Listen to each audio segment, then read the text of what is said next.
Hello. Balance कब दे रहा है? जल्दी दे दूंगा विक्रम सेठ। 1 साल से ऊपर हो गया तेरे लोन को। 6 महीने का एक्स्ट्रा टाइम दिया था। विक्रम सेठ 2 दिन का और टाइम दे दीजिए, मैं पक्का दे दूंगा। चल 1 हफ्ता और ले, सारा उधार पूरा कर दे और बंद कर खाता। Thank you Vikram Seth. 1 हफ्ते के बाद कोई थैंक यू नहीं, सॉरी नहीं, ये नहीं वो नहीं, सीधा मैं तेरे घर पहुंचूंगा। उसके बाद जो होगा वो मैं भी नहीं जानता। नहीं, इसकी कोई नौबत नहीं आएगी, मैं पक्का लौटा दूंगा विक्रम सेठ। 16 अगस्त को फिर फोन करूंगा। लास्ट टाइम बोलता हूं, दे दे पैसा नहीं तो वाट लगा दूंगा तेरी।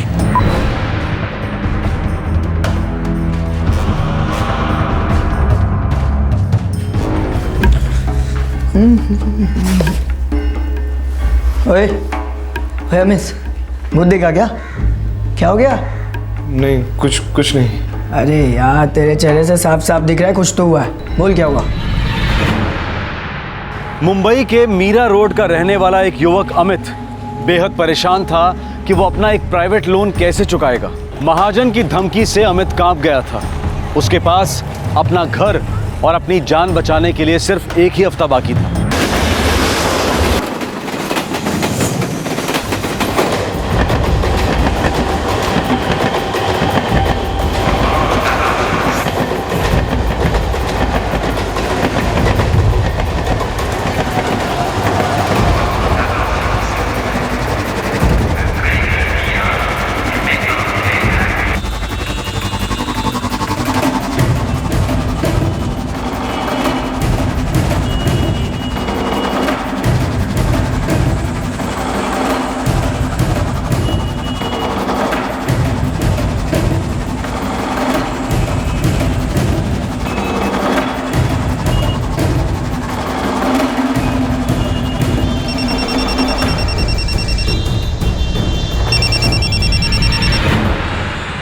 हेलो, पैसे लाए हो?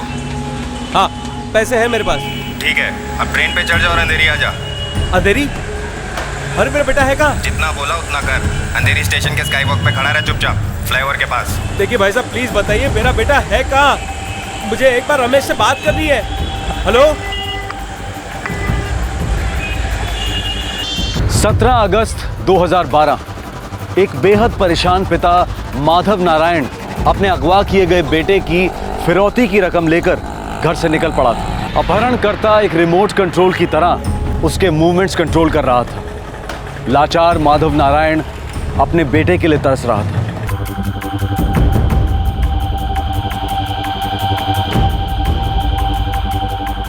वो लोग मुझे अंधेरी स्काई वॉक पर बुला रहे हैं।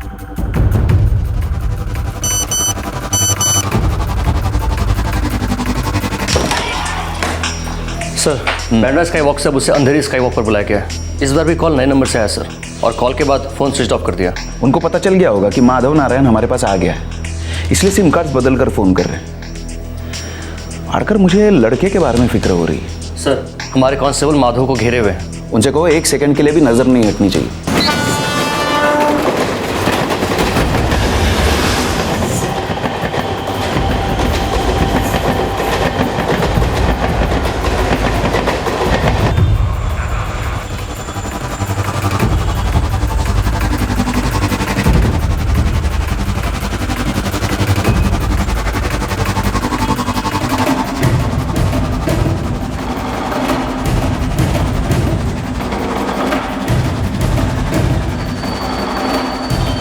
आखिरकार ये क्या खेल खेला जा रहा था? कौन था इस किडनैपिंग के पीछे और ये किडनैपिंग क्यों हुई थी? सीमेंट माधव सेठ आज 2 कामगार कम पड़ रहे हैं। वही होंगे मोर्गन और कुमारेश। हाँ सर, वही 2। हर 2 दिन के बाद डांडी मारते साले। सचिन एक काम करो, हाँ अब जब आएंगे ना वो काम पर तो उनको फाइनल वार्निंग दे दो। अब अगर एक भी दिन छुट्टी ली तो हमेशा के लिए छुट्टी कर देंगे। ठीक है सर। इंजीनियर साहब होंगे, परेशान हो गए होंगे, काम नहीं हुआ ना। हेलो माधव नारायण। हाँ जी बोल रहा हूँ। कौन बोल रहे हैं? मुझे 10 लाख चाहिए। क्या? कौन हो तुम? मैं हूँ कोई, तू बात सुन। मैंने तुझे फोन किया है क्योंकि तू मुझे 10 लाख दे सकता है और तू जरूर देगा। पागल हो गए हो क्या? तेरा लड़का रमेश मेरे साथ में है, मेरे हाथ में है। क्या मतलब? हमने उठा लिया है तेरे बड़े लड़के को, और अगर तूने 10 लाख नहीं दिए तो तेरा छोटा लड़का इकलौता बन के रह जाएगा। कुछ सोच मत, पुलिस का तो सोचियो भी मत। फटाफट पैसे जमा कर, कैश, फिर फोन करूंगा। हेलो हेलो हेलो, क्या हुआ सेठ? मेरा बेटा रमेश। रमेश को क्या हुआ? The number you have dialed is currently switched off.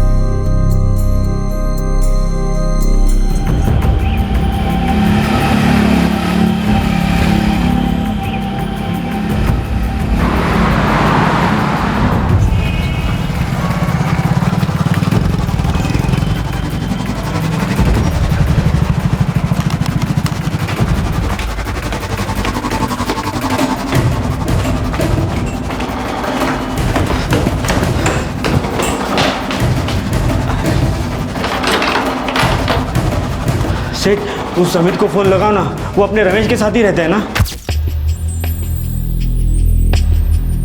The number you have dialed is currently switched off. Amit का फोन पे स्विच ऑफ आ रहा है। सेठ, उस अमित का यही कहीं कोई धंधा है ना? हाँ, मीरा रोड सब्जी मार्केट।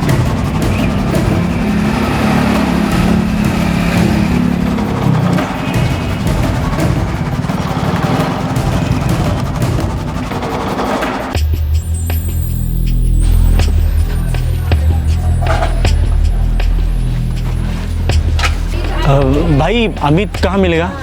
कौन, ये दुकान वाला अमित? हाँ यही। साहब ये तो आज आया नहीं, और कल भी इसकी दुकान बंद थी।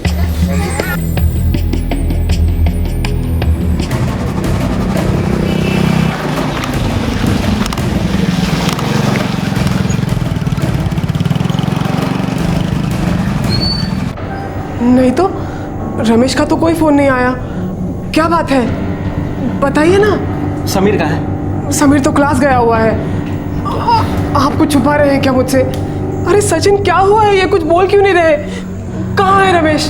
भाभी आप टेंशन मत लो, सब ठीक हो जाएगा। लेकिन हुआ क्या है?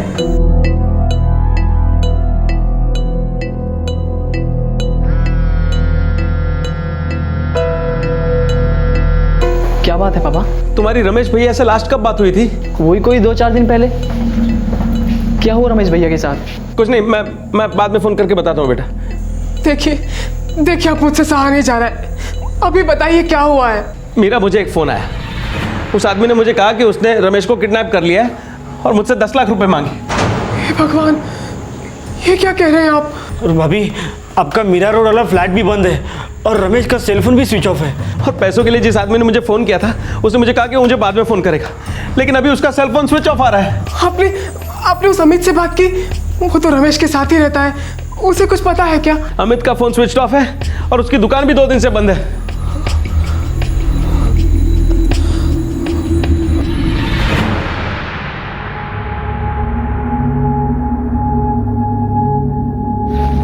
रमेश, एक प्लान है। प्लान? कैसा प्लान?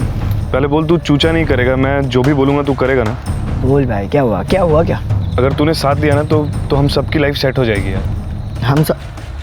हम सबकी? अमित बोल तो सही, बात क्या है? 10 लाख मांगे हैं तेरे पापा से। क्या? 10 लाख मेरे पापा से? क्यों? यार रमेश, पूरी बात तो सुन एक बार।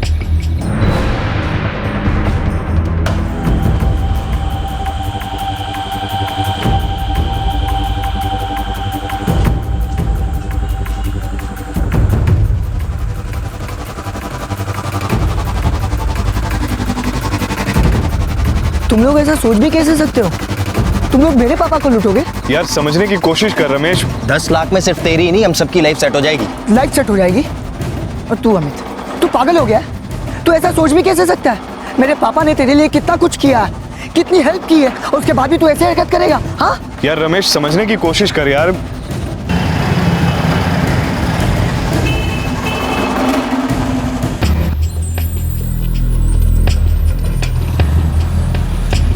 स्वरूप भाऊ, अमित कहाँ है? अपने दुकान पे होना चाहिए। क्या बात है माधव सेठ, क्या हुआ? मेरा बेटा रमेश किडनैप हो गया है, पैसों के लिए फोन भी आ गया है, रमेश का फ्लैट बंद है और आपके बेटे का मोबाइल स्विच ऑफ आ रहा है। हे भगवान, ये हो क्या रहा है? स्वरूप भाऊ, मुझे रमेश के लिए बहुत डर लग रहा है। माधव सेठ, मैं कसम से बोल रहा हूँ, मुझे कुछ नहीं मालूम। अमित को तो 1 हफ्ते से देखा ही नहीं, वो तो मीरा रोड से यहाँ आया ही नहीं है। माधव से वो किडनैपर का दोबारा फ़ोन भी नहीं आया। कुछ तो लोचा है। मैं क्या कहता हूँ, हम लोग पुलिस के पास चलते हैं। माधव नारायण बोईसर का रहने वाला था, जो थाने जिले में पड़ता है, मुंबई से लगभग 110 किलोमीटर दूर। माधव का मुंबई के मीरा रोड इलाके में एक फ्लैट था, जहां उनका बड़ा बेटा रमेश रहता था। चूंकि रमेश मीरा रोड से किडनैप हुआ था, इसलिए माधव नारायण की शिकायत मीरा रोड पुलिस स्टेशन में दर्ज हुई। साहब, रमेश मेरा बड़ा लड़का है, कांदिवली के कॉमर्स कॉलेज में पढ़ता है वो। और मीरा रोड में रहता है? वो हमारा ही फ्लैट है साहब, इसलिए रमेश वहाँ रहता है। साहब, मेरा काम घर सब बोईसर में है, इसलिए रमेश के लिए कांदिवली बोईसर अप डाउन करना मुश्किल जा रहा था। क्या करते हैं आप बोईसर में? कंस्ट्रक्शन लाइन में मैं कॉन्ट्रैक्टर हूँ साहब। ये अमित जो है, ये आपका लड़का है? जी साहब, माधव सेठ के बहुत उपकार हैं मुझ पर और मेरे बेटे पर। 15 साल से जान पहचान है हमारी। बहुत मुश्किल होता जा रहा है सेठ, जितना धंधा होना चाहिए उतना हो नहीं रहा है। विरार का मार्केट भी बहुत महंगा हो गया है साहब, हम लोगों को भी उधर दादर जाना पड़ता है माल लेने के लिए। आने जाने का खर्चा भी नहीं निकलता कभी कभी। मेरा काम धंधा सब पहले मीरा रोड एरिया में था, उसके बाद मैं यहाँ आया। वहाँ का मार्केट बहुत अच्छा है, वहाँ धंधा क्यों नहीं लगाते आप लोग? अब यहाँ का बना बनाया धंधा छोड़कर मीरा रोड कहाँ जाऊँगा सेठ? यहाँ का धंधा आप संभालिए, मीरा रोड अमित को भेजिए ना। साहब, वो एरिया इतना अच्छा है तो उधर तो जगह मिलना बहुत मुश्किल होगा। जगह मिलना मुश्किल तो होगा, लेकिन नामुमकिन नहीं है। मैं तुम्हारी मदद कर सकता हूँ, मेरे ख्याल से तुम्हारा काम हो जाएगा। सेठ ने अमित को मीरा रोड मार्केट में खड़ा किया साहब, सब कुछ इन्होंने ही करके दिया। 1.5 साल पहले की बात।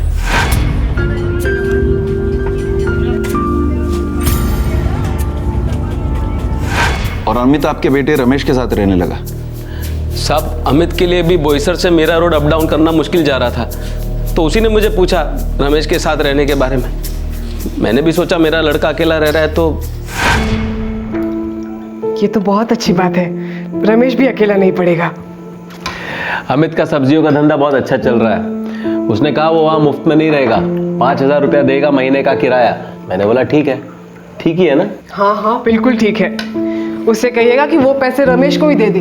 अब रमेश के भी तो अपने खर्चे है ना, क्लासेस और ये और वो। 12th के बाद मैं भी रमेश भैया और अमित भैया के साथ रहूँगा, वो मीरा रोड वाले फ्लैट में। वहीं अच्छे से कॉलेज में एडमिशन लूँगा और वहीं पढ़ूँगा। साहब, ये अमित पिछले 1.5 साल से मेरे लड़के रमेश के साथ रह रहा है। सर, रमेश और अमित दोनों के सेलफोन स्विच ऑफ बता रहे हैं, जैसा कि मिस्टर माधव ने कहा। और जिस नंबर से फिरौती के लिए कॉल आया था वो भी स्विच ऑफ है सर। लोकेशंस? 11:30 बजे तक नायगांव था। साहब, जब मुझे फ़ोन आया किडनैपर का तब 12:15 बजे थे। उस वक्त उस नंबर का लोकेशन भी नायगांव ही था। ऐसा हो सकता है कि ये अमित जो है वो किस किडनैपिंग में शामिल हो। साहब, अमित ऐसा क्यों करेगा? नहीं, वो ऐसा कर ही नहीं सकता। वो भी माधव सेठ जैसे देवमानुष के साथ कभी नहीं। साहब, जिस आदमी का फ़ोन आया था वो अमित तो नहीं था, ये मैं पक्का बता सकता हूँ, क्योंकि उसकी आवाज़ मैं पहचानता हूँ। शायद वो इन्वॉल्व ना हो, लेकिन स्वरूप भाव, माधव सेठ, इस केस को लेकर अब तक हमें जो इन्फॉर्मेशन मिली है उसके हिसाब से उंगली अमित पर ही उठ रही है। कॉलर ने फोन करके आपसे 10 लाख रुपए की फिरौती मांगी। ऐसा अर्थ है कि कॉलर को पता है कि आपकी ताकत है 10 लाख रुपए देने की, यानी कि वो आपके जान पहचान के, लेकिन उसने दोबारा आपको फोन नहीं किया। कोई बहुत बड़ा प्लानिंग वाला गेम खेल रहा है। साहब, मेरा लड़का मेरे लिए सब कुछ है, पैसे तो आते जाते रहते साहब। आप बोलिए ना क्या करना है, कैसे करना है, लेकिन मेरे लड़के को कुछ नहीं होना चाहिए साहब। कुछ नहीं होगा माधव सेठ, मैं पर्सनली आपके सारे कॉल्स मॉनिटर करूंगा। अब अगर उसका फोन आता है तो मैं क्या बोलूं? बातों में उलझाए रखो। बोलो कि रमेश से बात करनी है। हमें जितना ज़्यादा वक्त मिलेगा उतनी आसानी से हम कॉलर के लोकेशन के बारे में पता कर सकते हैं।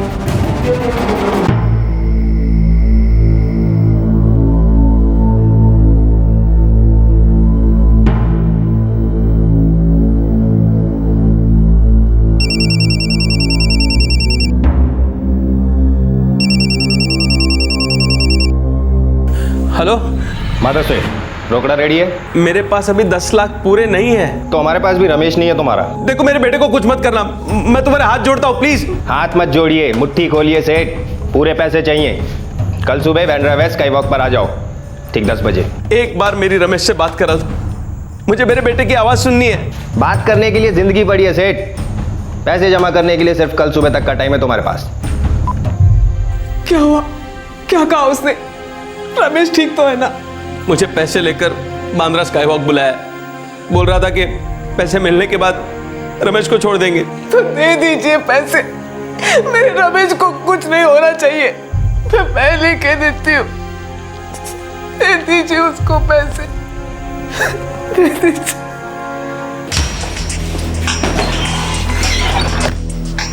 पालघर का कोई लोकेशन है सर, और कॉल के बाद फ़ोन स्विच ऑफ कर दिया। ये एक आदमी का काम नहीं हो सकता वाड़कर, ये लोग अपना लोकेशन कंटिन्यूसली बदल रहे हैं। सर ये अमित माधव नारायण और उसकी फैमिली के काफ़ी क्लोज रहा है और 1.5 साल रमेश के साथ रहा है, फिर अचानक ये किडनैपिंग में क्यों शामिल होगा और ऐसे आदमी से फिरौती मांगेगा जिसने इसका पूरा धंधा जमा कर दिया। इस अमित का मोटिवेशन क्या हुआ होगा ये हम नहीं जानते। हाँ, पर वाड़कर इतना अनुमान लगाया जा सकता है कि आज की महंगाई के ज़माने में संस्कार और उसूल टिकते नहीं हैं, झुक जाते हैं। जब जायज़ तरीके से पैसे हाथ नहीं लगते तब गलत काम के बारे में दिमाग में ख्याल अपने आप आने लगते हैं। सर वैसे मैंने अमित के पहले के फ़ोन कॉल्स भी ट्रैक किए, लेकिन मुझे बहुत ताज्जुब हो रहा है सर कि अमित 1.5 साल से अपने साथ रह रहे रूममेट की किडनैपिंग कर सकता है, जबकि रमेश के पिता ने अमित के लिए एक बाप की भूमिका अदा की है।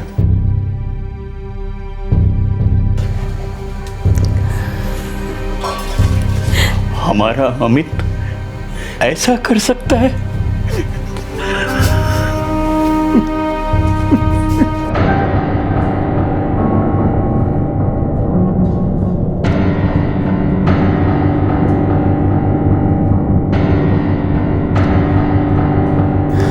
सुनिए, ये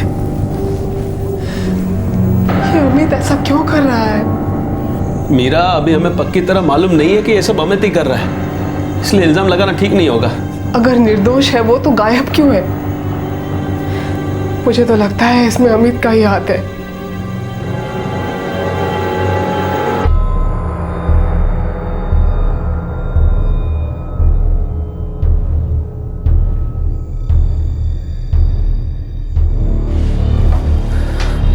ताला खोलो। Yes sir.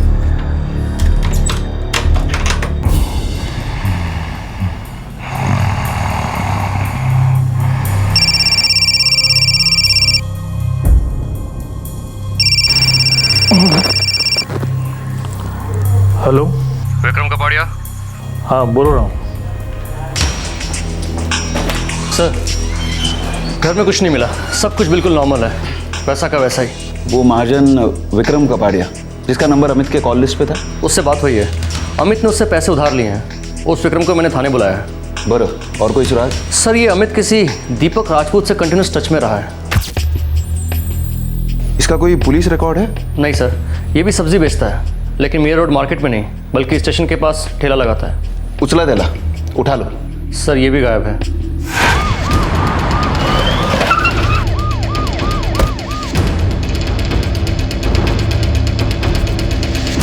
कुछ कहा वहाँ नहीं, बस चले गए। कब से गया है? आज सुबह से गए हैं। आज ठेला नहीं लगाया? शायद नहीं लगाए होंगे, मुझे तो कुछ बताते नहीं है ना, पता नहीं कहाँ गए होंगे। सर दीपक का सेलफोन भी स्विच ऑफ आ रहा है। कब से? आज सुबह से। Last location Naigaon. वाड़कर अब तो पक्का है कि अमित शामिल है और उसने अपने साथ साथ दीपक को भी शामिल किया किडनैपिंग में। अपने को सबसे पहले रमेश को ढूंढ निकालना है, पर एक सवाल मुझे खाया जा रहा है। काय सर? कहीं ये रमेश खुद तो शामिल नहीं है? नमस्ते सर। सर मैं विक्रम हूँ, विक्रम कपाड़िया।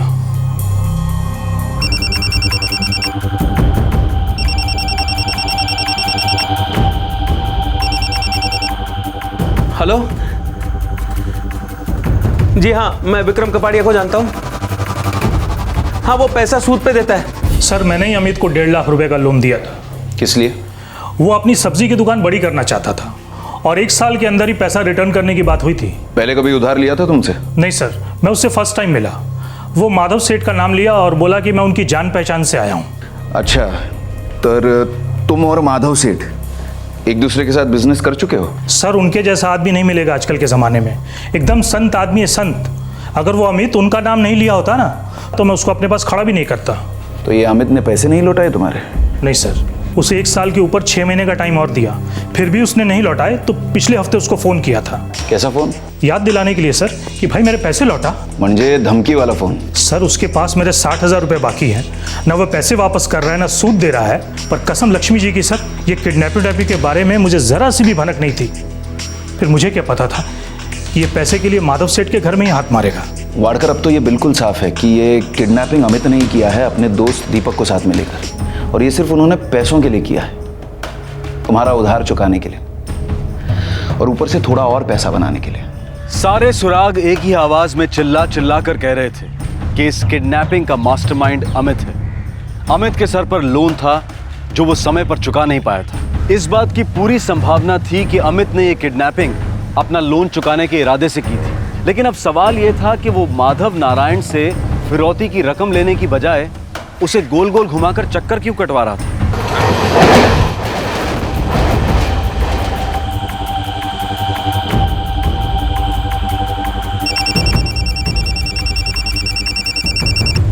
हेलो, रात 9 बजे जोगेश्वरी रेल यार्ड। अरे क्या गेम खेल रहे हो मेरे साथ? देखो ये नाटक बंद करो और मेरी रमेश से बात करो। मैंने ईमानदारी से पैसे जमा किए हैं ना तुम्हें देने के लिए। मैं भी ईमानदारी से बोल रहा हूँ सेठ, सब्र रखो, रमेश मिल जाएगा आपको आज रात 9 बजे।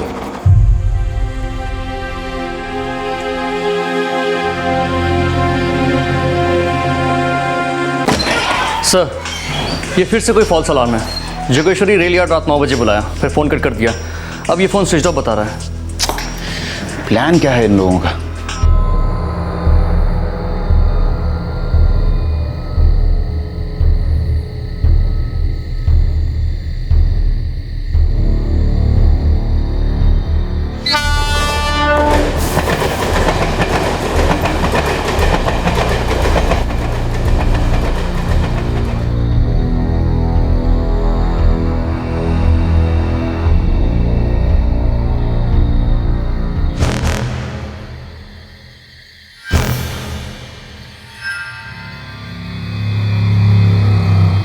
पैसे दो, पैसे दो जल्दी।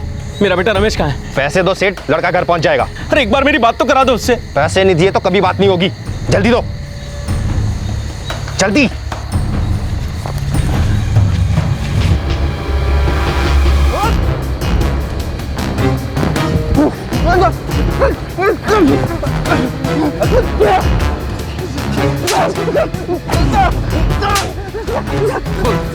रमेश कहाँ है? मुझे नहीं मालूम साहब, वो अमित के साथ होगा। तो फिर अमित कहाँ है? साहब मुझे नहीं मालूम साहब, साहब मुझे सच्ची नहीं मालूम साहब, साहब सच बोल रहा हूं, नहीं मालूम साहब।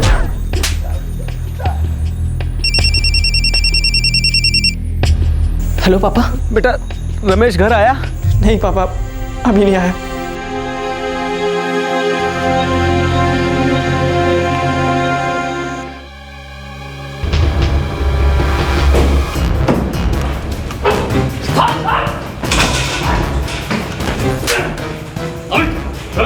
सर मेरे को नहीं मालूम है सर। रमेश कुटे है? मेरे को नहीं मालूम सर। बोल रमेश कुटे है?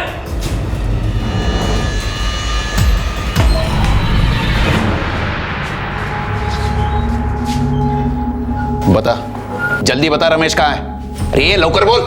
अमित बेटा बोल, कहाँ है रमेश? क्या किया तूने? कुछ गलत तो नहीं किया तूने माधव सेठ के बेटे के साथ? हे अमित, तेरी मेरे से क्या दुश्मनी है? मैंने तुझे हमेशा अपने बेटे के जैसा माना है। रमेश तेरे छोटे भाई जैसा है। क्या हो गया? नहीं कुछ नहीं। अरे यार, तेरे चेहरे से साफ साफ दिख रहा है कुछ तो हुआ है। बोल क्या हुआ?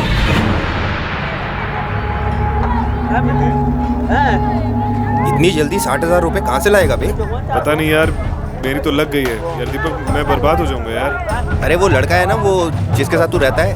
कौन? रमेश? हाँ, उसके बाप से उधार ले ले, तगड़ा आदमी है ना। नहीं यार, उनसे और पैसे नहीं मांग सकता यार। उन्हीं के कहने पे तो विक्रम सेठ ने मेरे को उधार दिया है। मैं उनसे और पैसे मांगूंगा, बड़ा अजीब सा लगेगा, और वो मेरे को पैसे देंगे भी नहीं। एक तरीका है उनसे पैसे निकलवाने का। क्या? उस रमेश को साथ में लेना होगा।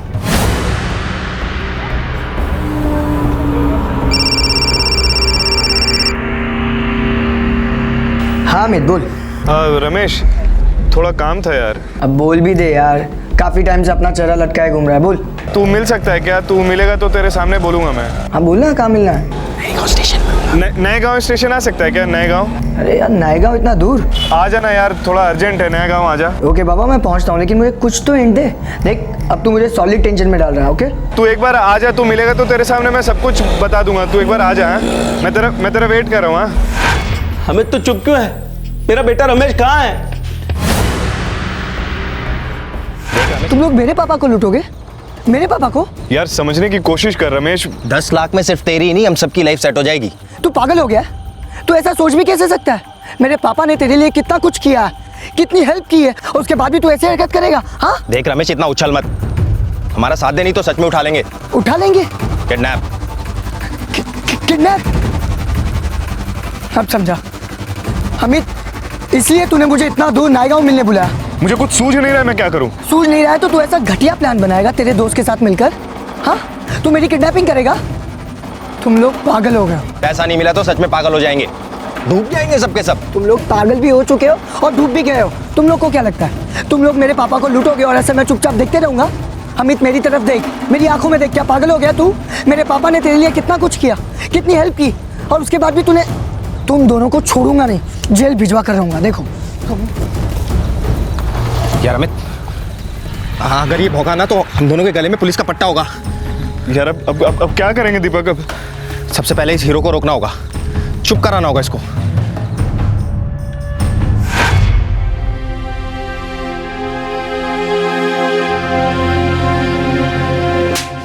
नीच, कमीने, एहसान फरामोश।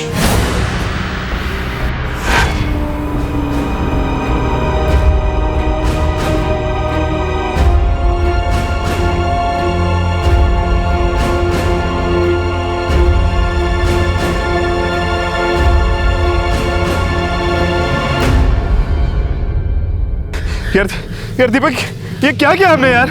यार इसके अलावा कुछ और नहीं कर सकते थे हम, बर्बाद करने पे तुला था हमें। यार हमारी जिंदगी तो बर्बाद हो जाएगी यार। अबे चुप, लड़की जैसे मत रहो। अपन आगे निकल जाएंगे मस्त, इसके बाप से लेंगे 10 लाख रुपए, और उसके बाद किसी को पता चलने से पहले कहीं कहीं चले जाएंगे यार। बहुत होते हैं 10 लाख रुपए यार, ऐश करेंगे।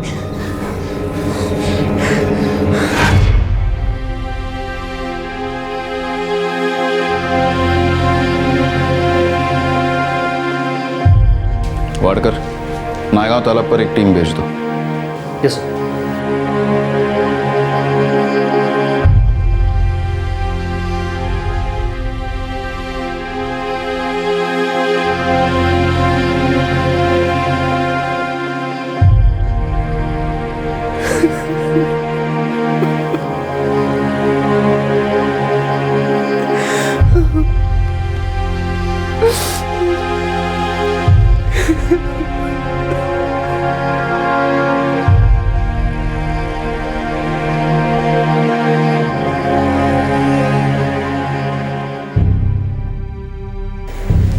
उस देव मानुस माधव सेठ के साथ ऐसा किया।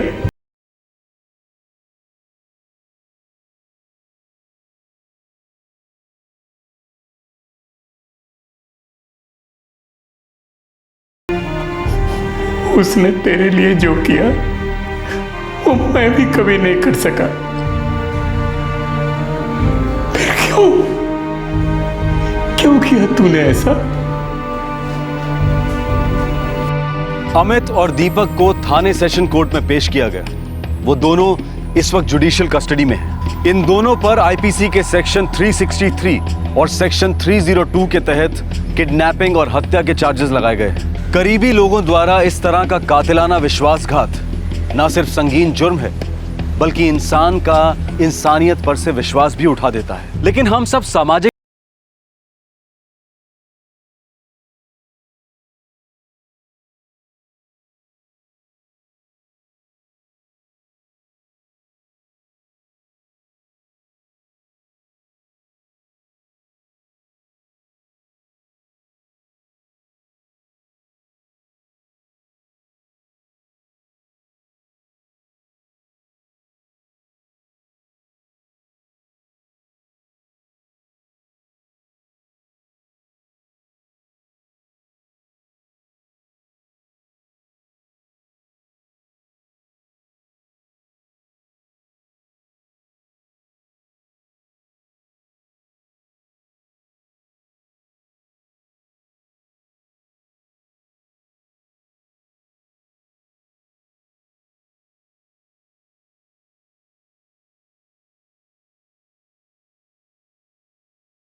भयंकर अपराध है। इनकी सभ्य समाज में कोई गुंजाइश नहीं, कोई जस्टिफिकेशन नहीं। अमित और दीपक को कड़ी से कड़ी सजा होगी और होनी भी चाहिए। हमारे आज के एपिसोड की दूसरी कहानी।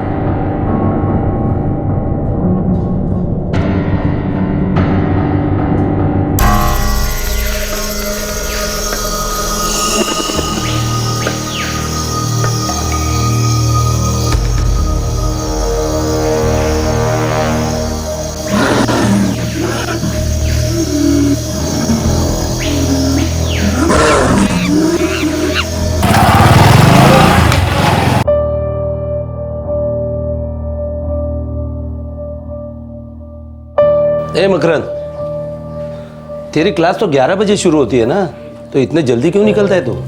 आओ बाबा, मकरंद दादा नेशनल पार्क में तफरी करते हैं। तफरी? म्हणजे काय रे, जो इतनी सुबह तू रोज रोज जाता है? कुछ नहीं हो बाबा, बस मुझे वहाँ थोड़ी देर बैठना अच्छा लगता है। तुम अकेले ही बैठे हो वहाँ या कोई लड़की वड़की का चक्कर है? कुछ भी है, ये वर्षा ना फालतू की बकबक करती है और आप लोग ना फोकट की टेंशन लेते हो। मुझे ना क्लास जाने से पहले थोड़ी वॉकिंग करना अच्छा लगता है। पहले बोल रहे थे बैठना अच्छा लगता है और अभी बोल रहे हो वॉकिंग।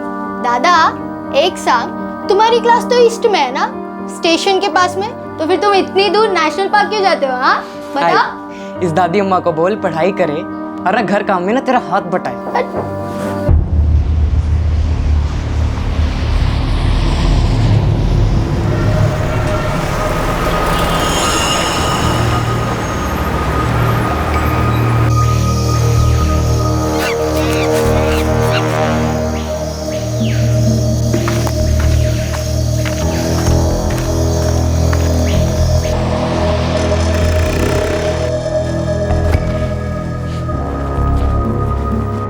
उन्नीस वर्षीय मकरंद गावड़े अपने माता पिता का बड़ा लड़का था। उसकी छोटी बहन थी वर्षा।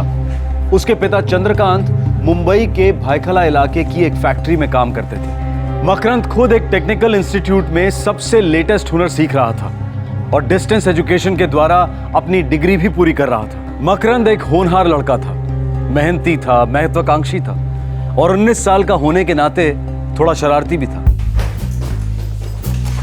कोई लड़की है गारंटी। अरे सुमड़ी में कुमड़ी है ये मकरंद, हम सबसे छुपा रहा है। अबे जाओ, मैं तुम लोग जैसा ना फट्टू चंदनी हूँ, गर्लफ्रेंड रखूंगा ना तो खुल्लम खुल्ला। अच्छा तो तू क्लास आने से पहले नेशनल पार्क क्यों जाता है बे? मक्खी मारने। वो भी वहाँ आती होगी। कोई पे क्या वीडियो दिखा यार। मुझे ना नेचर में अच्छा लगता है मिस्टर किरीट। तुम लोग को क्या प्रॉब्लम है? देख भाई, हम लोग उतने डफर नहीं है, ये तो तू समझता है। मकरंद बता भी दे यार कौन है। मैं ना वहाँ पे मोबाइल में फोटो लेने जाता हूँ, प्रकृति की।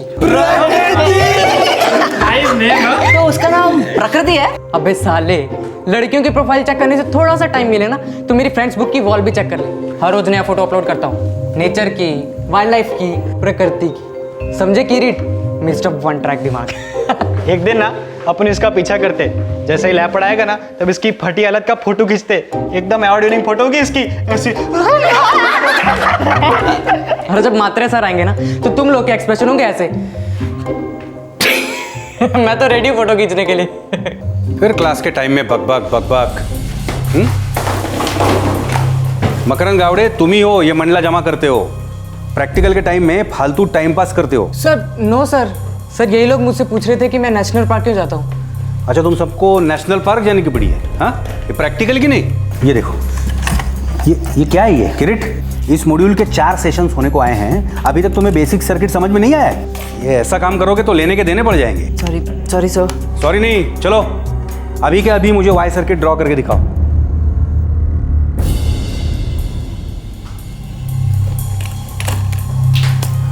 क्या हो रहा है भाई? किसका इंतजार हो रहा है? Y circuit, simple Y circuit. Sorry sir, नहीं आता। क्यों अपने माँ बाप के मेहनत का पैसा उड़ा रहे हो? डिप्लोमा तो मिलेगा नहीं तुम्हें, और अगर गलती से मिल भी गया तो उसके आगे तुम जीरो हो, बड़ा अंडा।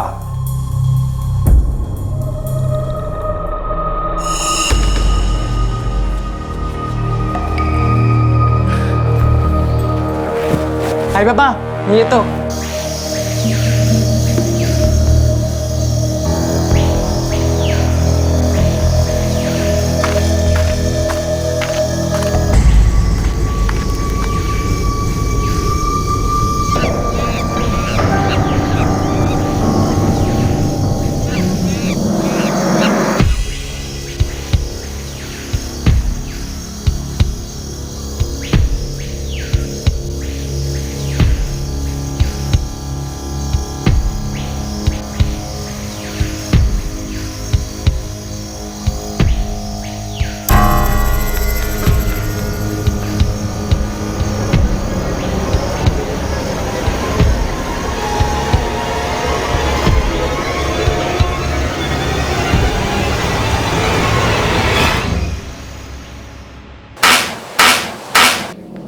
हेलो बाबा, मकरंद दादा का सेल फोन स्विच ऑफ आ रहा है। मैं शाम 4 बजे से ट्राई कर रही हूँ। अरे उसके दोस्तों से बात की?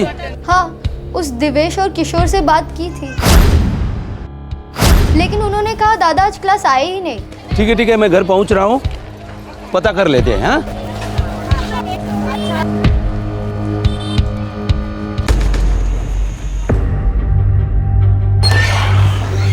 सर, सिम कार्ड हैंडसेट से निकाला गया है। लास्ट लोकेशन ट्रैक करने में दिक्कत हो रही है। उसके क्लासमेट्स बता रहे थे कि वो आज क्लास में नहीं आया था। हो सर, कोई लड़की का चक्कर नेशनल पार्क के जंगल में मिलता था किसी से? नहीं हो साहब, हमने पूछा भी था उसको, बोला ऐसे ही वॉकिंग को जाता हूँ, ये लड़की बड़की का चक्कर नहीं साहब। मकरंद कभी झूठ नहीं बोलता। ठीक है, अब नेशनल पार्क के जंगल में तलाश करेंगे और उसके दोस्तों से भी बात करेंगे और सुबह तक वेट करेंगे। 21 सितंबर की रात गुजर गई, 22 की सुबह हुई, लेकिन मकरंद घर नहीं लौटा। वो अपनी रेगुलर टेक्निकल इंस्टीट्यूट की क्लास में भी नहीं गया था। क्लास में जाने से पहले उसकी आदत थी बोरीवली के संजय गांधी नेशनल पार्क में कुछ समय बिताने की। संभावना थी कि उसी दौरान उस पार्क में कुछ हुआ।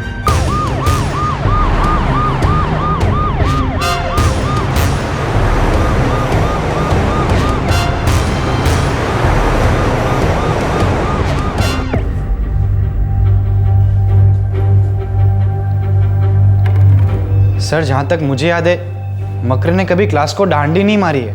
मुझे भी कभी याद नहीं है सर। हमारा कोर्स तो है ही 1 साल का, तो हम सारी क्लासेस अटेंड करने की पूरी कोशिश करते हैं सर। नेशनल पार्क रोज जाता था, क्यों? पता नहीं सब, कभी ठीक से जवाब देता नहीं था। कभी बोलता था घूमने, कभी बोलता था फोटो लेने। किसी और से कभी कुछ बोला प्राइवेट में? No sir. नहीं सर। जी हाँ, मैं उनका टीचर हूँ। मोबाइल रिपेयरिंग के सभी मेन लेक्चर्स मैं लेता हूँ। मिस्टर म्हात्रे, आपको पिछले कुछ दिनों में कुछ अजीब लगा मकरंद के बारे में या बाकी स्टूडेंट्स के बारे में? बच्चे इंस्पेक्टर, थोड़ी बहुत तो मस्ती चलते रहती है उनकी। हाँ, ये मकरंद थोड़ा ज़्यादा मस्ती करता था, लेकिन काम में भी सबसे आगे था। अच्छा, मकरंद और बाकी स्टूडेंट्स के बीच में कोई अनबन हुई थी हाल ही के दिनों में? मुझे नहीं पता, और मुझे नहीं लगता ऐसा कुछ हुआ होगा। अरे साहब, मैं कितनी बार बोल चुका हूँ कि मेरे मकरंद का किसी लड़की के साथ कोई चक्कर नहीं है। मैं चिढ़ाती थी दादा को गर्लफ्रेंड के बारे में। अगर होती तो वो ज़रूर बताते। दादा एकदम फ्रैंक टाइप के हैं सर। हम सभी कोशिशें कर रहे हैं, पर अभी तक हमारे हाथ में कोई ठोस सुराग नहीं लगा। जैसे हमें कुछ पता चलेगा हम आपको कांटेक्ट करेंगे। तब तक के लिए हिम्मत रखिए।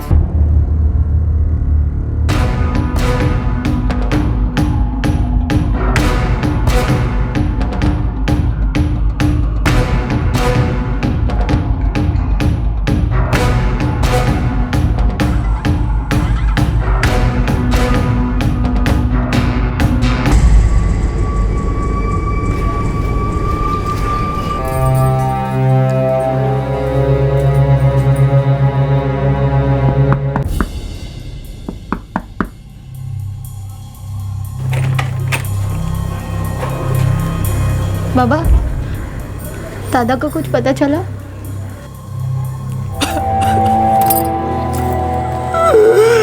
ए राजलक्ष्मी, संभाल अपने आप को। ऐसे कैसे गायब हो गया हमारा बेटा? कहाँ चला गया? पुलिस क्या बोल रही थी बताइए ना। कुछ बोल ही नहीं रहे हैं। अरे कुछ है ही नहीं बोलने जैसा।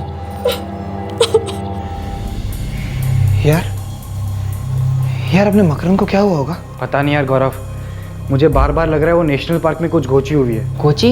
कैसी गोची? लेपर्ड। क्या? हाँ लेपर्ड, मतलब तेंदुआ। हो सकता है तेंदुए ने अटैक किया हो, खा गया अपने मकरंद को। क्या बक रहा है बे? अरे न्यूज़ नहीं देखते क्या? पेपर नहीं पढ़ते? उधर ऐसा होते रहता है। कभी कभी तो तेंदुआ जंगल के बाहर भी आ जाता है। सर, मकरंद गायब हुआ 21 सितंबर को। उसके 2-4 दिन पहले तक नेशनल पार्क में किसी भी जंगली जानवर की साइटिंग नहीं हुई है। मुझे क्या खाया जा रहा है पता है कुलकर्णी? उसका सिम कार्ड क्यों नहीं ट्रैक हो रहा है? क्योंकि उसका सिम कार्ड मोबाइल से निकाला गया है। सिंपल। तो ये तेंदुआ जंगली जानवर वाला एंगल ही ड्रॉप कर दो। कुलकर्णी, ये किसी आदमी का काम है जिसने उसका सिम कार्ड निकाल कर रखा है। सर, मकरंद के मोबाइल रिकॉर्ड सारे चेक किए, कुछ भी ऐसा नहीं मिल रहा है जिस पर डाउट जा सके। घर से भागने वाले टाइप का लड़का नहीं, कोई लड़की का चक्कर नहीं, ड्रग वर्क्स नहीं, ट्रेनिंग क्लासेस में सब कुछ ठीक है, कोई पुरानी दुश्मनी नहीं, कुछ नहीं है। तो फिर इस लड़के के साथ हुआ क्या होगा कुलकर्णी?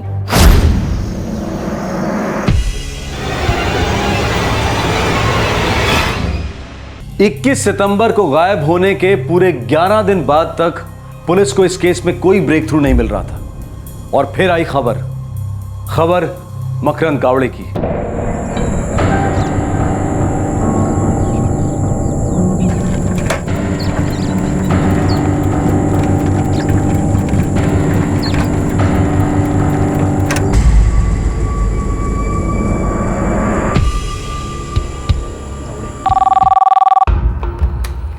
नमस्कार, इंस्पेक्टर पोद्दार बोलते हैं। इंस्पेक्टर, मैं जुबिली टेक्निकल इंस्टीट्यूट से म्हात्रे बोल रहा हूँ। ये मुझे अभी नेशनल पार्क के फॉरेस्ट ऑफिसर का फ़ोन आया था। क्या बोल रहे थे? एक बॉडी मिली है, जेब में मकरंद का आईडी कार्ड है। ये हमारे इंस्टीट्यूट का आईडी कार्ड।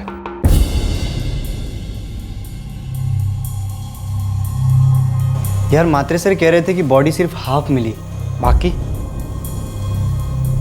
लेकिन डॉक्टर साहब, अगर एनिमल अटैक है तो एनिमल साइटिंग क्यों नहीं हुआ? जंगल के गार्ड, गांव वाले, ये लोग सब तो नजर रखे हुए थे। और मकरंद जब गायब हुआ था तब किसी ने रिपोर्ट नहीं किया था कि किसी ने भी किसी जानवर को देखा था। आधी खाई हुई बॉडी मेन रोड से अंदर झाड़ियों में मिली थी, और सभी फॉरेस्ट वाले यही कह रहे हैं कि अगर कोई जंगली जानवर होता तो जरूर दिखता। बॉडी का जो भी कुछ बचा हुआ हिस्सा है उसे फॉरेंसिक डिटेल्स के लिए भेज देते हैं, शायद कुछ और निकल आए। डॉक्टर साहब, इस हालत में फॉरेंसिक, इसमें तो काफी वक्त लगेगा। कम से कम 2 महीने, 3 महीने भी लग सकते हैं। अच्छा, आपको पूरी बॉडी की जरूरत है? नहीं, पूरी बॉडी की जरूरत नहीं है। बॉडी का जो बचा हुआ हिस्सा है उससे विसरा सैंपल्स लिए जाएंगे और उसे टेस्टिंग के लिए भेज दिए जाएंगे। बाकी बॉडी आप परिवार वालों को सौंप सकते हैं। थैंक यू डॉक्टर साहब।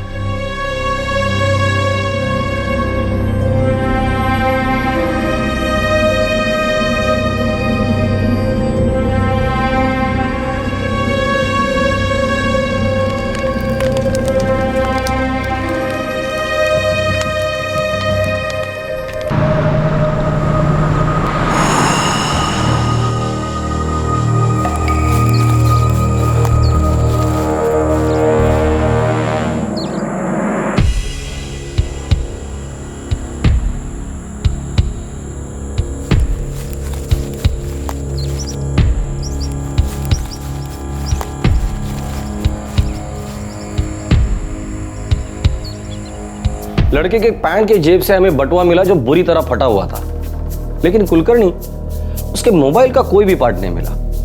सर, कुछ लोगों की आदत होती है, मोबाइल फोन पैंट की जेब की बजाय शर्ट के पॉकेट में रखते हैं।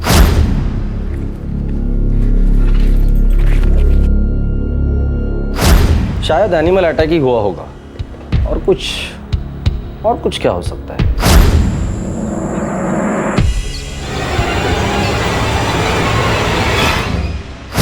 फिर भी एक डाउट क्लियर नहीं हो रहा है।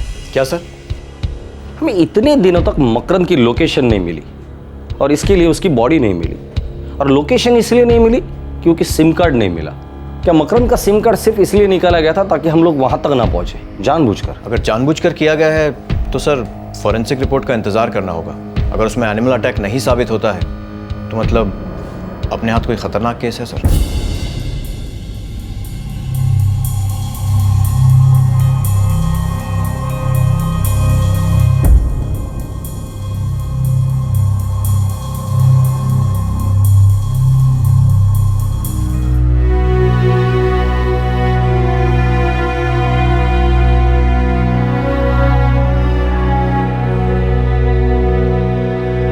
ऐसा लग रहा था कि मकरंद के मोबाइल फोन से सिम कार्ड जानबूझकर निकाला गया था, और इसी वजह से पुलिस को शक हुआ कि दाल में कुछ काला है। पुलिस विसरा एनालिसिस रिपोर्ट का बेसब्री से इंतजार कर रही थी, जो पूरे 3 महीने बाद आई।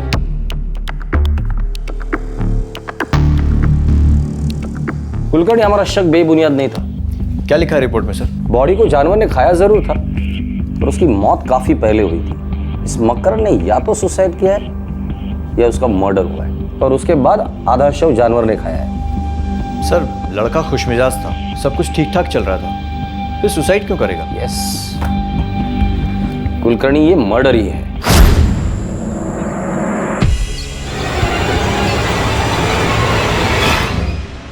ये मर्डर पैसों के लिए नहीं हुआ है, कोई और कारण है खोने के पास, कोई और इरादा। कोई चांस ही नहीं सर। हमारे बीच ऐसे झगड़े वगड़े कभी नहीं हुए, थोड़ी बहुत खिंचाई विचाई होती थी बस। और जो ज़्यादातर मकरंद ही करता था सर, उसके अंदर काफ़ी कीड़ा था, सबकी लेता था लेकिन लिमिट में सर। उसकी कोई गर्लफ्रेंड थी? नो सर, मकरंद की कोई गर्लफ्रेंड होती तो हमें ज़रूर पता होता। क्यों साहब? मेरे बेटे को कोई क्यों मारना चाहेगा? दादा कभी किसी के भानगढ़ में नहीं पड़ते थे, वो तो झगड़ों को छुड़ाते थे और लोगों को हंसाते थे। जवान बेटा खोया है मैंने, दुनिया में इससे बड़ा कोई दुख नहीं हो सकता। कौन है ऐसा क्रूर इंसान जिसने मेरे बेटे का खून किया? मैं हाथ जोड़ता हूं, ढूंढिए उसे, सीख मिलनी चाहिए उसे, फांसी होनी चाहिए।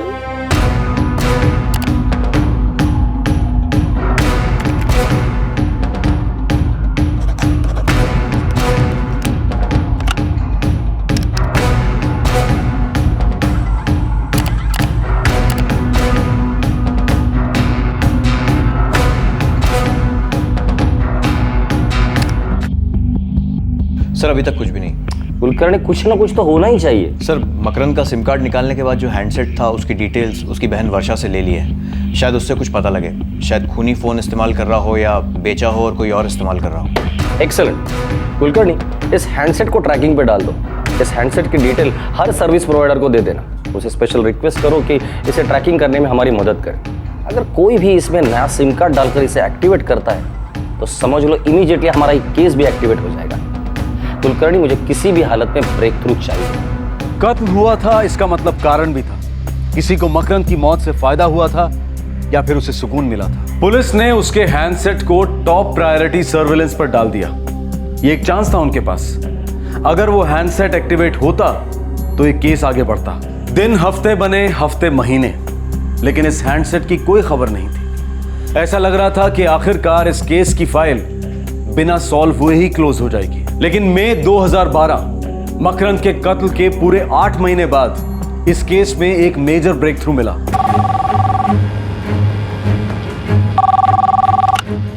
नमस्कार इंस्पेक्टर पोद्दार, कस्तूरबा मार्ग पुलिस स्टेशन। इंस्पेक्टर पोद्दार जी, मैं सोनाटा नेटवर्क से असिस्टेंट मैनेजर धीरेन्द्र बोल रहा हूँ। हाँ बोलिए। सर, आज से 3 महीने पहले फरवरी में आपके पुलिस स्टेशन से हमारे नेटवर्क पर एक रिक्वेस्ट आई थी कि एक पर्टिकुलर मोबाइल हैंडसेट पर हम नज़र रखें। हाँ, एक मर्डर केस था। क्या हैंडसेट एक्टिवेट हो गया? नंबर डिटेल्स है आपके पास? जी, नंबर है 444-555-66677। नाम है विक्रम जोगलेकर और सर ये मीरा रोड का एड्रेस है। आप प्लीज़ मेरा नंबर नोट कर लीजिए, 44889997 और इसके डिटेल्स मुझे SMS कीजिए अभी। कुलकर्णी, अब ये केस हम सॉल्व करके ही रहेंगे।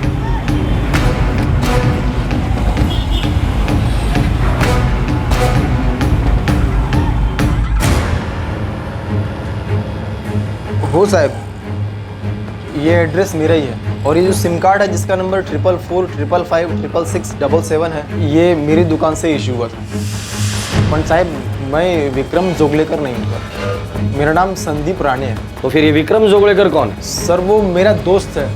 उसको एक सिम कार्ड चाहिए था और उसके पास एड्रेस प्रूफ नहीं था, तो मैंने उसको अपने एड्रेस प्रूफ पे एक सिम कार्ड दे दिया। तेरा ये दोस्त विक्रम जोगलेकर, उसे फ़ोन करके अभी के अभी यहाँ बोलना अर्जेंट है।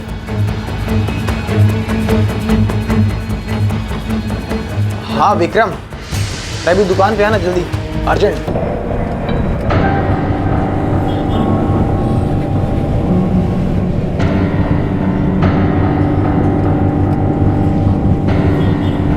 विक्रम जोगलेकर?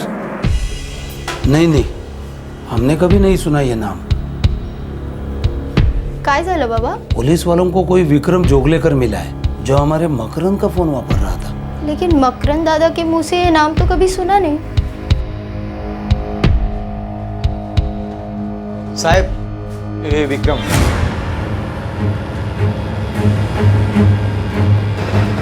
सेलफोन निकाल, जल्दी निकाल।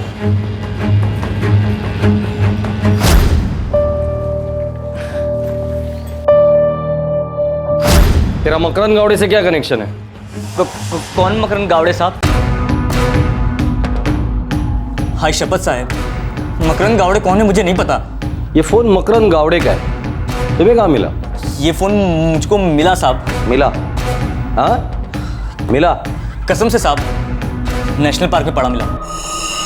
नेशनल पार्क बहुत बड़ा है,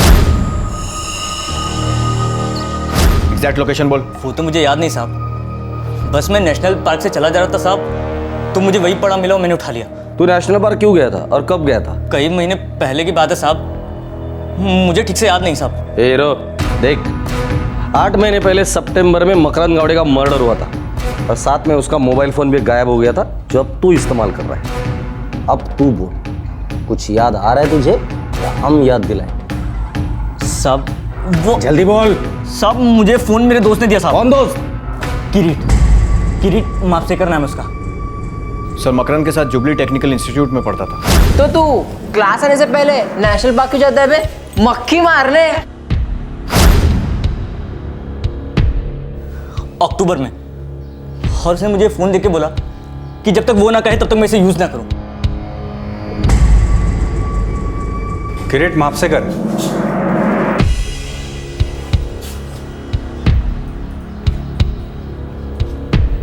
किरीट, ऐसी भी क्या दुश्मनी थी मकरंद के साथ, हाँ, कि तूने उसे जान से मार डाला? क्या हो रहा है भाई? किसका इंतजार हो रहा है? Y circuit, simple Y circuit. Sorry साहब, नहीं आता। क्यों अपने माँ बाप के मेहनत का पैसा उड़ा रहे हो? डिप्लोमा तो मिलेगा नहीं तुम्हें, और अगर गलती से मिल भी गया तो उसके आगे तुम जीरो हो, बड़ा अंडा। अपनी बॉडी भी एक सर्किट डायग्राम है, हर कोने में खून पहुंचना चाहिए, खास कर ये भेजे में। कान पकड़, 20 दंड बैठक निकाल, देख भेजा स्टार्ट हो जाएगा। Sorry sir. 20 दंड बैठक।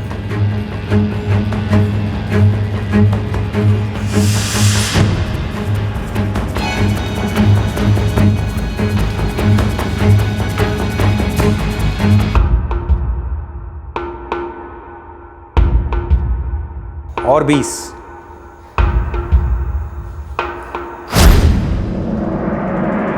मकरंद की वजह से तो तुम्हें पनिशमेंट नहीं मिला था? नहीं, उसकी वजह से मुझे पनिशमेंट नहीं मिला था, लेकिन वो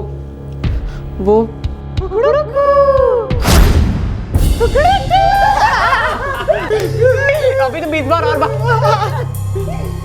देख मात्रे सर को, देख मात्रे सर।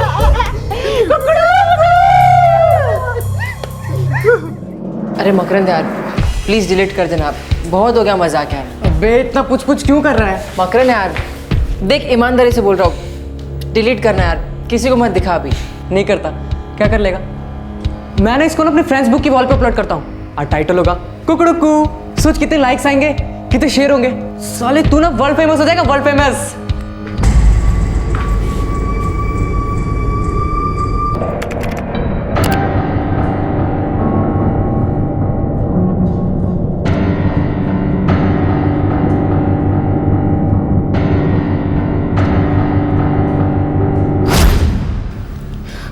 वो टॉर्चर कर रहा था सब। मैं सुबह उठ के लॉग ऑन करता, नींद से जाग के लॉग ऑन करता, ये देखने के लिए कि मकरंद ने वो वीडियो नेट पे डाल तो नहीं दिया, वायरल हो जाएगा सर, लोग मेरा मजाक उड़ाएंगे तो। मैंने उसके सामने बहुत बार हाथ जोड़ा, मकरंद मत कर।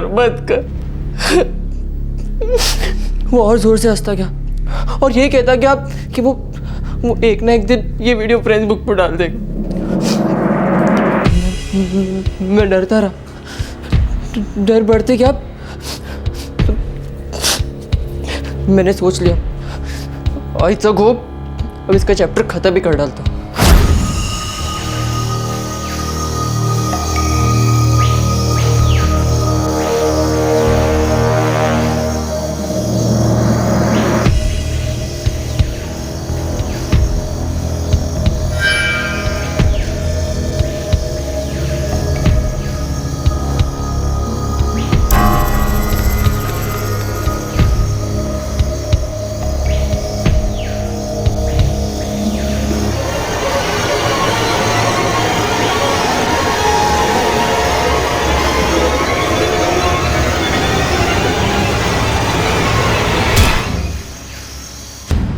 किरीट, इस एक वीडियो क्लिप के लिए तुमने उसकी जान ले ली? वो रोज मेरी जान ले रहा था सब, मैं और क्या कर सकता था? ब्लैकमेल कर रहा था मुझे वो, नरक बनाकर लग दी थी लाइफ मेरी साले ने, हवे में लटका के रखा था मुझे। हाँ, मैंने किरीट मापसेकर को पनिशमेंट दी थी। पूरे क्लास के सामने कचरा करना, उसका इंसल्ट करना क्या इतना जरूरी था मिस्टर म्हात्रे? हमें ऐसे ही पढ़ाया गया है, हम ऐसे ही सीखे हैं। अब आजकल की पीढ़ी कितनी सेंसिटिव है, किस हद तक जा सकती है, ये सब मुझे नहीं मालूम। हाँ, मालूम होता तो नहीं करता इंस्पेक्टर। नो सर, हम तो ये फर्स्ट टाइम सुन रहे हैं। हमें तो मालूम भी नहीं था कि मकरंद किरीट को ऐसे टॉर्चर कर रहा था। सर, मकरंद में सॉलिड कीड़ा जरूर था, लेकिन मुझे डाउट है वो ऐसा मजाक करता। शक्यच नाही साहेब, आमचा मकरंद ऐसा कर ही नहीं सकता। ये किरीट है ना, ये झूठ बोल रहा है। मकरंद दादा सबको हंसाते थे, लेकिन ऐसे दूसरों पर मजाक करके नहीं हंसते थे। दादा किसी को इतना सताएंगे कि वो दादा का खून करेगा, ऐसा हो ही नहीं सकता। माझा मकरंद खूप चांगला होता साहेब, वो सबकी मदद करता था, हम सबके लिए कुछ अच्छा करना चाहता था। वो ऐसे कैसे कर सकता है?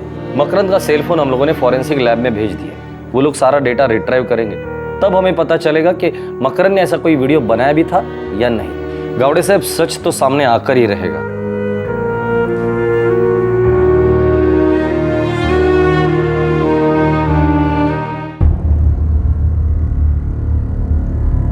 किरीट मापसेकर का कोई पास्ट क्रिमिनल रिकॉर्ड नहीं था। पुलिस ने उसके स्टेटमेंट और उसके इकबाले जुर्म को नोट किया और उसे हिरासत में ले लिया। उस पर चार्जेस तो फाइल हुए हैं, लेकिन किरीट अब बेल पर बाहर है और पुलिस को इंतजार है मकरंद के सेल फोन की फॉरेंसिक रिपोर्ट का। कानून अपना समय लेगा, अदालत में जो साबित होगा वो सच होगा, लेकिन एक सच कभी नहीं बदलेगा कि मकरंद गावड़े उम्र 19 साल अब इस दुनिया में नहीं रहा। किरीट के साथ साथ इस केस में और किसे दोषी ठहराया जाए, मोबाइल फोन्स में वीडियो की सुविधा को या फिर सोशल नेटवर्किंग साइट्स को। अंग्रेजी में एक कहावत है, डोंट शूट द मैसेंजर, जिसका मतलब बनता है कि सच का संदेशा लाने वाले को मार डालना व्यर्थ है। कोई भी सोशल नेटवर्किंग साइट, कोई सोफिस्टिकेटेड सेलफोन किसी उपभोक्ता के विचार नहीं पढ़ सकता, उसके मन में पनप रहे नासूर को पहचान नहीं सकता। इसलिए बेहद जरूरी हो जाता है कि इंटरनेट को बहुत सावधानी और बहुत समझदारी के साथ इस्तेमाल किया जाए। हम जब भी कोई नया टीवी, फ्रिज, वॉशिंग मशीन या एसी अपने घर लेकर आते हैं तो उसके साथ एक यूजर मैनुअल आता है। अक्सर एक टेक्नीशियन डेमोन्स्ट्रेशन देकर उस प्रोडक्ट के बारे में आपको सरल शब्दों में समझाता है और उसे इस्तेमाल करने का तरीका बताता है। सोशल नेटवर्किंग साइट्स पर भी उनके ऑनलाइन मैनुअल्स होते हैं, डिस्क्लेमर्स होते हैं, अग्रीमेंट्स होते हैं।